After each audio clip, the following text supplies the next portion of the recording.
الرحيم يا أيها الذين آمنوا أوفوا بالعقود أحلت لكم بهيمة الأنعام إلا ما يتلى عليكم غير محل الصيد وأنتم حرم إن الله يحكم ما يريد يا أيها الذين آمنوا لا تحلوا شعائر الله ولا الشهر الحرام ولا الهدي ولا القلائد ولا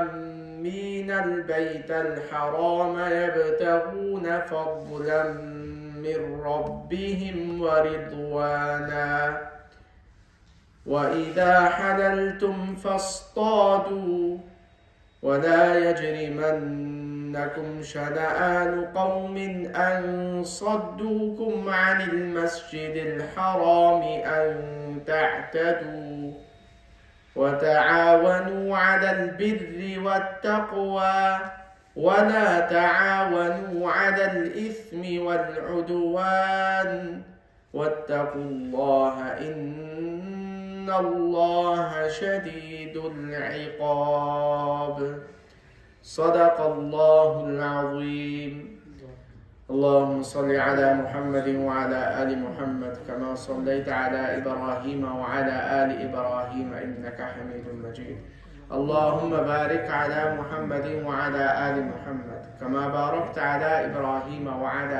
آل إبراهيم إنك حميد مجيد. My dear respected brothers, elders, listeners, the verses of the Holy Quran that I've recited from Surah Al-Ma'idah. Surah Al-Ma'idah begins in para number 6 and ends in para number 7, just after the first quarter, an additional ruku, and the surah is completed. Last night in Salatul Taraweeh, full Surah Al-Ma'idah, Alhamdulillah, was completed, apart from one ruku, the last ruku, which will be completed in tonight's Taraweeh, inshallah. This is also a long surah. The name Ma'idah is the first thing that we will look at. Ma'idah, which means tablecloth, or food which is placed on a tablecloth, on a table. What connection does this have with the surah? If we look at the end of the surah, Allah subhanahu wa ta'ala mentions about Isa alayhi salam. إذ قال الحواريون يا عيسى ابن مريم هل يستطيع ربك أن ينزل علينا مائدة من السماء. Isa alayhi salam was asked from his people, is it possible, does your Lord have the ability to send down food from the heavens? If we see this miracle, we'll accept your message. قالوا نريد أن نأكل منها وتطمئن قلوبنا ونعلم أن قد صدقتنا ونكون عليها من الشاهدين. That we want to eat from the food. We'll accept this message. Isa alayhi salam made dua to Allah subhanahu wa ta'ala. قال عيسى ابن مريم اللهم ربنا أنزل علينا مائدة من السماء. Oh Allah, send this food from the heavens. Allah subhanahu wa ta'ala promised to send the food. قال الله إني منزلها عليكم.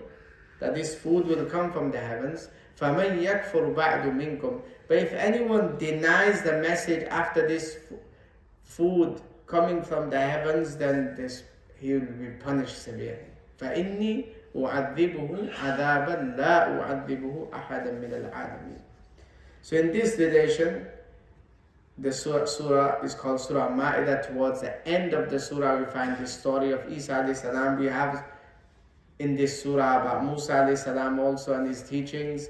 and then we have the teachings of Isa alayhi salam towards the end of the surah, and then we will also find one of the Christian king, that Najashi, who also became a Muslim when he heard the verses of Surah Maryam, and Allah describes when he heard the Quran what happened and how the verses of the Quran affected him.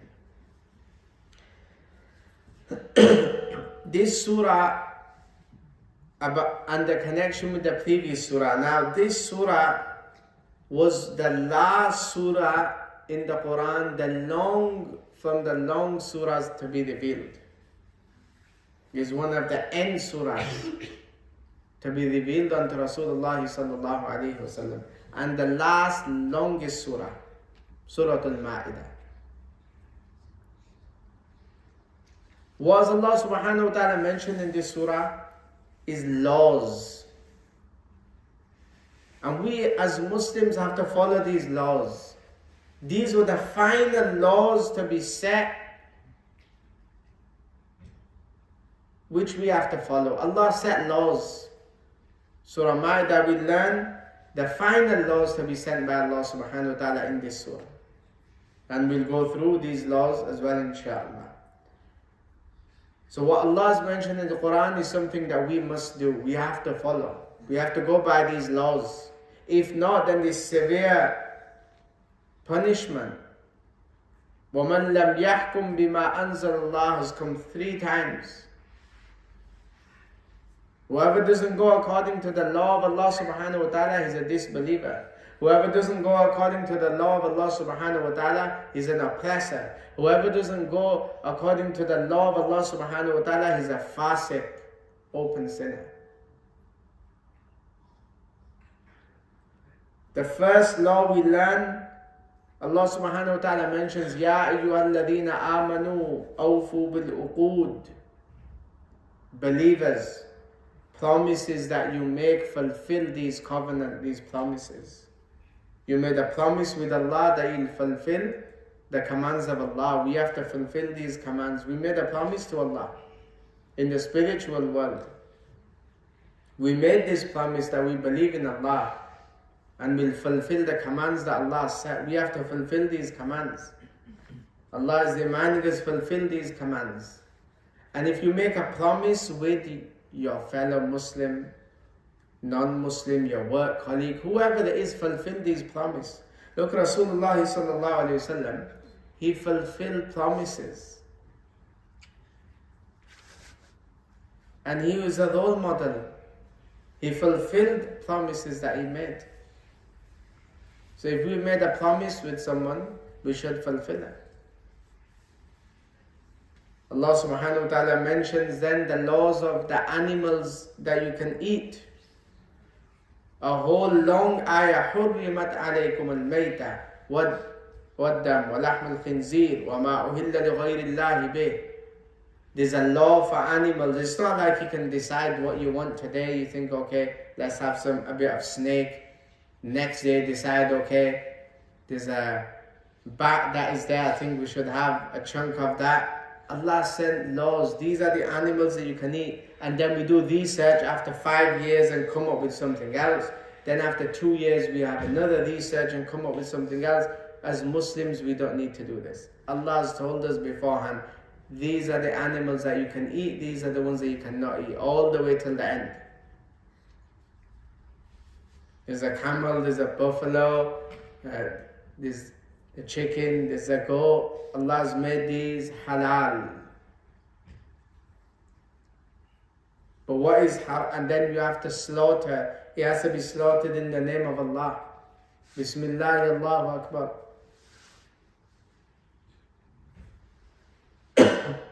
Despite which country you're in. I've told this before. One brother went, Allah knows best how. Through his just stories can be mentioned, if it's true or not. He went back home to his country, to Pakistan, to get a chicken. And it's slightly different over there, how we go to here to a butcher. Everything's already prepared and we just tell him we want it in small pieces and they bag it up. He went to a place to get his chicken. So while he's talking to the brother How are you? How's everything? He's slaughtered in front of him already. And he's like, how is it possible you didn't read Bismillah, Allahu Akbar? He said, these chickens in Pakistan, they're Muslim chickens. The ones you have in the UK, they're not Muslim. So, Bismillah, Allahu Akbar, despite which country you're in, where you are, you'll have to say Allah's name. Without Allah's name is haram. Hurrimat alaykum al-mayta. Just like the swine, the pig's meat is haram, the same way that will be haram. Hurrimat alaykum al-mayta. وَالدَّمْ وَلَحْمُ الْخِنْزِيرِ. The meat of the swine is haram, is forbidden. Allah has told us law by law, this is what you can eat, this is you cannot eat. We have to follow these laws and be firm on this. Then there's about the people of the book, الْيَوْمَ أُحِلَّ لَكُمُ الطَّيِّبَاتِ. Now, regarding meat of the people, that's a separate topic. You will have to look and get into the depth of that. To eat that meat is halal, and to marry a woman from the people of the book is permissible. You have to look at the pros and cons and how it would suit a person. Then we'll move on to ruku number 2. Allah has mentioned the laws of namaz. When you come and stand for prayer, you cannot come and stand. You have to be clean. إِذَا قُمْتُمْ إِلَى الصَّلَاةِ فَاغْسِلُوا وُجُوهَكُمْ. You must perform ablution. And the bare minimum of that is إِذَا فَاغْسِلُوا وُجُوهَكُمْ. Wash your face, wash your arms, do masa of your head and wash your feet, including the ankles. This is the minimum that must be done. And then there's the sunnah way, which you will be rewarded and the blessings of doing wudu. So you cannot just come for prayer, you have to be clean, purify yourself. And if you are in a state of impurity, major impurity, janaba, وَإِن كُنْتُمْ جُنُبًا فَطَّهَّرُوا, then wuzu will not be enough. Major impurity. For example, a woman that has just given birth, or a woman that's in a monthly cycle, or if a person that has had been intimate with their wife, or the wet dream, this is called major impurity. So you have to clean yourself properly. فَطَّهَّرُوا. And that cleaning has to be done how Allah has told us and His Prophet has told us. The fard of ghusl. The things which are obligatory. When you put water in your mouth, gargle till the Adam's apple. Exaggerating in your purity. Water that you put in your nose till the end of the soft bone, and every single hair of your body must be wet. Not a single hair can be left dry. تحت كل شعرة جنابة. Under every hair there is janaba. Every single hair has to be wet, then your ghusl is done. There's a difference, 2 words. One is being pak and one is being clean. What Sharia defines you being pak, clean, is separate to a person just being clean. If someone is in a state of major impurity and they go and they run the shower, they might use soap, clean themselves, but they haven't gargled, put water in the nose, and they're not very particular or strict with every single hair being wet. You might say they're clean, but they will not be back according to Sharia. Law for that has to be فَطَّهَّرُوا. You must be clean and pure. And then the ruling of tayammum came. Aisha Siddiqa radiallahu anha, the wife of Rasulullah sallallahu alaihi wasallam, she lost a necklace. She went on a journey with Rasulullah sallallahu alaihi wasallam. She had a necklace on which she borrowed from her sister, and she lost this necklace. So Rasulullah sallallahu alaihi wasallam helped her to find it. And because of this, there was some delay. And what happened? There was no water. So how would they pray? Allah subhanahu wa ta'ala sent this verse. فَلَمْ تَجِدُوا مَاءً فَتَيَمَّمُوا. If you don't have water, cannot find water, then do tayammum, dry ablution. So dry ablution This was one of the virtues of the families of Abu Bakr radiallahu anhu.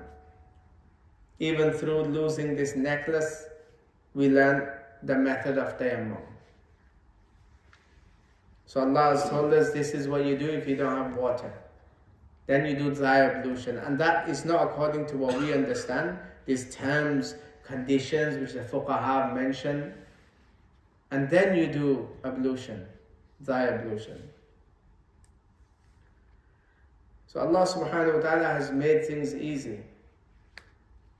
Then Allah mentions about the Bani Israel and the laws that He had set for them. But they broke these laws that Allah subhanahu wa ta'ala had sent. Then Allah speaks about وَاتْلُوا عَلَيْهِمْ نَبَأَ بَنَيْ آدَمَ بِالْحَقِّ.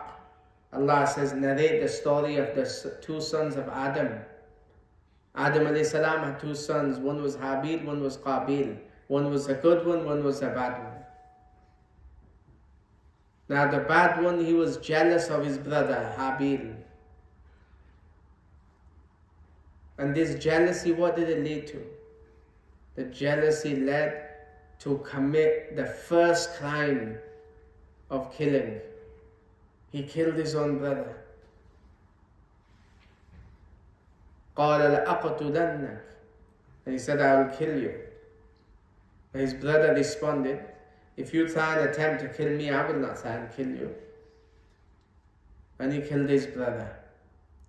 Then Allah subhanahu wa ta'ala mentions, this is the first sin, the crime. So anytime someone murders someone, the sin of that a share will go to Qabil, because he started this sin off. So we have to be careful what we are doing in the dunya. If we are introducing a sin in our locality, helping others to commit this sin, then we have a share in this. We will become a shareholder. And Allah mentions in this surah, وَتَعَاوَنُوا عَلَى الْبِرِّ وَالتَّقْوَى. Help one another to do good and to become pious. وَلَا تَعَاوَنُوا عَلَى الْإِثْمِ. Do not help someone to do guna, sin, transgress, go beyond the limits that Allah set. وَاتَّقُوا اللَّهَ. Fear Allah, be conscious. Allah is watching. So Allah mentions this is such a crime to kill an innocent person. If a person kills one person, it's like he's killed the whole of humanity. وَمَنْ أَحْيَاهَا فَكَأَنَّمَا أَحْيَا النَّاسَ جَمِيعًا. And the person that keeps someone alive is like he's kept the whole humanity alive. This is the sin, killing an innocent person. So he was the first person to start this crime. Then Allah goes further on speaks about wealth. Today in our worldly life, day and night, we want to gather as much wealth as we can, because the belief is that wealth will solve my problems. But fact is, it cannot solve the problems. It cannot solve the problems in this dunya. You would agree, a person that can have millions and billions of pounds, everyone here sitting would agree, they cannot solve their worldly problems. They may be able to solve some, yes. They may be able to pay for treatment. They may be able to buy an expensive bed. They may be able to buy a luxury car and a big house, but can the money solve all the problems in the dunya? It cannot. They cannot solve the problems in it. What about the akhirah? There's no currency in the akhirah. If it cannot solve the problems in the dunya, what is it going to do in the akhirah? It's going to be worth nothing. إِنَّ الَّذِينَ كَفَرُوا لَوْ أَنَّ لَهُمْ مَا فِي الْأَرْضِ جَمِيعًا وَمِثْلَهُ مَعَهُ لِيَفْتَدُوا بِهِ مِنْ عَذَابِ يَوْمِ الْقِيَامَةِ مَا تُقُبِّلَ مِنْهُمْ. The disbelievers, kuffar, on the day of resurrection, Allah is saying, if they have every single thing, whatever's on the earth, their ownership. This is not possible for anyone. If they had the whole earth in their possession and they could give it to free themselves from the fire of hell, it will not be accepted from them. It's worth nothing. In the dunya, wealth cannot solve our problems. Can it keep any of our family members alive? Can it solve things between husband and wife if they go wrong? Can money solve this problem? Can they buy sleep? Cannot solve it. What about the akhirah? So why are we investing in the dunya so much when it's worth nothing? Nothing in the sight of Allah. Not even the wing of a mosquito. Then Allah mentions again, laws are coming again after the again. وَالسَّارِقُ وَالسَّارِقَةُ. A male man if he steals, a female if she steals. فَقَطَعُوا أَيْدِيَهُمَا. Cut their hands off. It seems harsh, cutting someone's hand off, they've stolen. It's a crime in the society. It ruins the peace in the society. Because a thief, once he's stolen one thing and got away with it, becomes easy. You may think, cut his hand off when he has robbed a bank. But that one theft that he has done, he has stolen, that will lead him to go into that. Stealing people's money. There's an amount and there's some rules according to the fuqahas mentioned. This is a law of Allah. There's some laws that Allah has set, this is a punishment. And there's a wisdom, why? So there can be peace and people can live in peace in the society. Where there are not these laws, people are terrified. Allah set this law, that if this happens, this is a law. But obviously it's clear it doesn't apply where we are living. That is in an Islamic country or in a place where these laws are applied.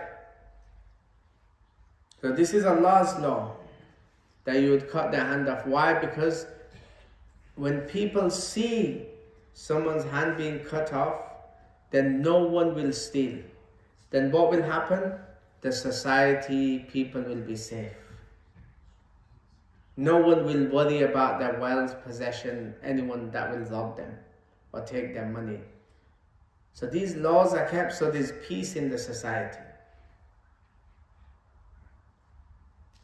Then Allah subhanahu wa ta'ala mentions about the Bani Israel and the favors that He had bestowed upon them and what wrong things that they had done.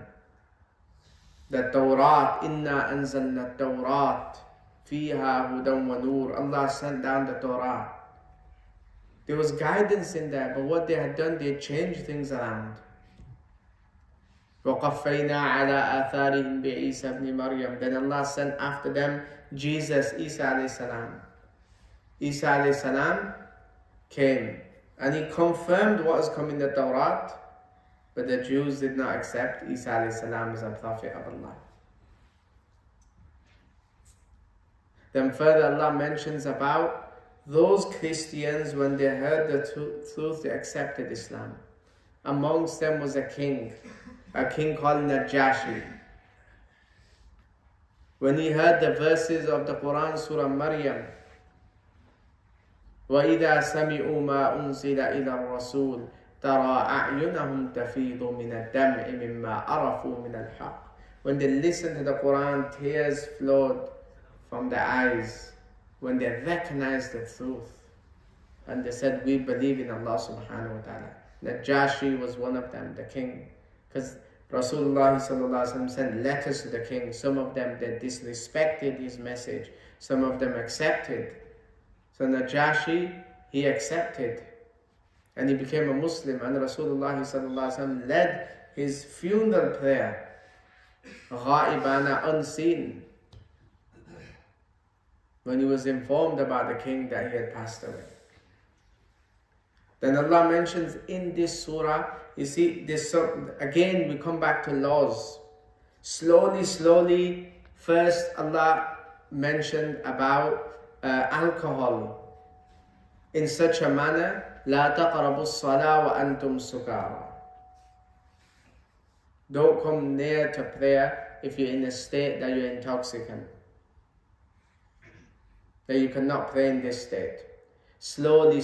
Now when it comes to Surah Ma'idah, The law has come now. يا أيها الذين آمنوا إنما الخمر والميسر والأنصاب والأزلام رجس من عمل الشيطان فاجتنبوه. These are things of the devil. Khamr, sharab, gambling. There may be a little benefit, but the loss is big. وَإِثْمُهُمَا أَكْبَرُ مِن نَفْعِهِمَا. There's too much to lose. Gambling is haram. Drinking alcohol is haram. Allah set this law, which means it's haram. There's no if, there's no buts. It's the mother of all sins is drinking alcohol. And Allah forgive, how common is it becoming the Muslim youth? As towards we're going to the end of times, people will drink alcohol commonly, openly. And it has become, many of the youngsters sitting here, they would know better than me what they have seen around. What is happening? How common is alcohol? There was a time where people would not drink alcohol and think of it as a big sin. Now it's become common. Some of us even may know people that are our friends that drink, and we're still in their company. We still classify them as our friends. You should keep friendship with them to stop them. But if you're not going to do anything about it and just still hang around with them, then that is a problem. If you should keep friendship with them to you're trying to stop them from this sin. Allah mentions fajtanibu. These are things of shaitan. It stops you from praying. وَيَصُدَّكُمْ عَنْ ذِكْرِ اللَّهِ. It stops you from the remembrance of Allah subhanahu wa ta'ala. فَهَلْ أَنْتُمْ مُنْتَهُونَ. With warning, stern warning. Are you going to stop this now? Then the laws about hunting, Allah mentioned. About Hajj, some rules related to that. And towards the end, then it starts about Isa alayhi salam.